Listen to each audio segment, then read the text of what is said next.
Approximately 31,000 New Mexicans have Alzheimer's at this very moment.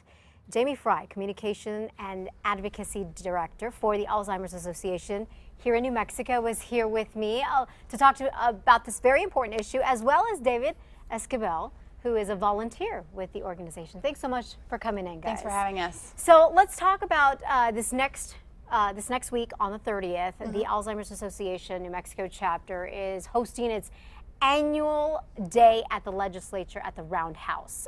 What is this event all about?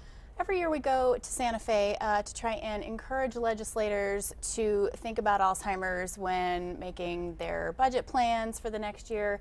As you mentioned, 31,000 New Mexicans have Alzheimer's. That number is expected to increase to 43,000 by 2025.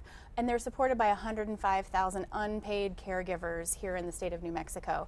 And so what we at the association try to do is support caregivers in their role with education and advocacy, going up to the Roundhouse and saying, you know, reminding legislators that all these folks need our support and that it needs funding really, really badly. Yeah, and we're looking at some statistics right there. I mean, this is a type of disease that doesn't just affect one person. David, you volunteer with the association. What do you do exactly? A lot of things. And I'm the national person for the state of New Mexico.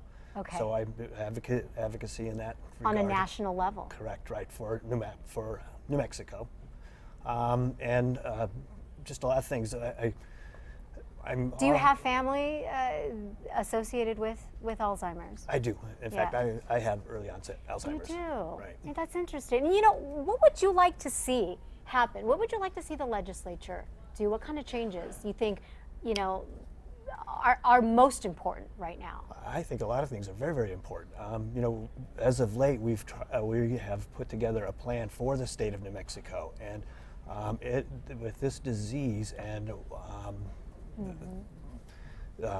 with this disease and what could happen with all of us. I mean, even those of us that are the boomers. I mean, it's just going to be a challenge to try to get all that into place, and hopefully, you know, the goal is to have more support in place. I mean, at the end of the day, and a cure. And a cure. And a cure, right? Exactly. So.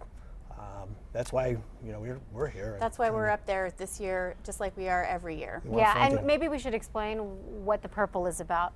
So purple is the color of the Alzheimer's Association, and I know, Elizabeth, this morning that you knew we were coming and wore your purple dress. My favorite purple dress. I was so excited when we walked in and saw your beautiful purple dress. So thank you for supporting our cause. You bet.